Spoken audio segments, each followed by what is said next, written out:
I got to get your comment on the vice president. She's overseas talking about immigration when she should be here. What's your quick reaction to that? Well, that's globalism at its worst. America going around the world defending the borders of every single country but our own.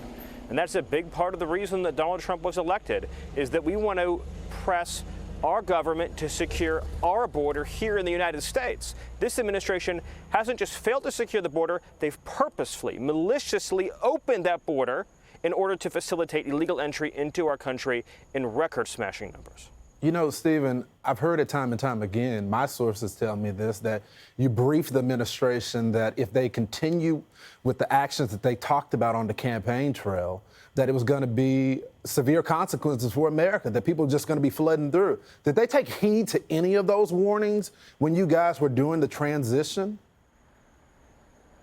No. In fact, if you talk to people who were senior-level career officials, they warned the administration of every potential disastrous, deadly consequence of removing, rescinding, or terminating those policies. But they did it anyway because, and I can't underscore this enough, they want large-scale illegal immigration. In other words, if they wanted to, tomorrow, they could reinstate Remain in Mexico. They could reinstate our safe thirds with the Northern Triangle countries, which allow us to send people back there right away, no delay. They could reinstate our asylum blocks so that people can't commit asylum fraud. They could do everything that we did to have functionally zero catch and release. But they don't want that because open borders, maximum migration is the objective. You know, Stephen, part of the criticism is they said that, the Trump administration hated these people, that the Trump administration was responsible for the climate. But how can you not see the climate that these kids are going through right now? I mean, it's record numbers. Every month they hit a new record. They break the record for the month before. These kids are having heat strokes. They're being pumped with birth control. They're being raped. I mean, it's pretty, they're being dropped like Amazon packages across the border fence. That's what we're dealing with at the border.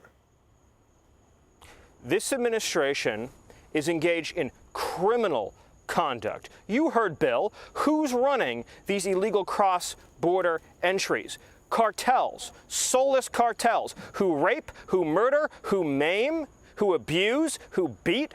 The Biden administration willfully inflicts this on innocent people by the tens of thousands. They willfully engage in policies that mean children will be sexually abused and sexually trafficked, and that will mean criminals will get into our country, as recently happened in Florida, where a man was brutally knifed to death, gruesomely knifed to death by a 24-year-old illegal alien pretending to be 17 to take advantage of automatic catch and release under this administration. What they are doing is morally unforgivable, and I hope every person involved in this will be brought and hauled before Congress if Republicans take back the majority to answer for their crimes against humanity. Well, I hope they do something when they take control, because, you had the former administration that put up stuff, and he didn't have full Republican support back then. So if they get control, Stephen, I hope they actually do what they promised the voters to do.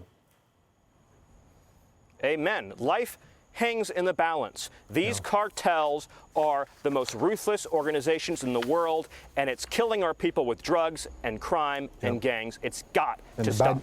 And the Biden administration is aiding and abetting. Stephen, thanks so much.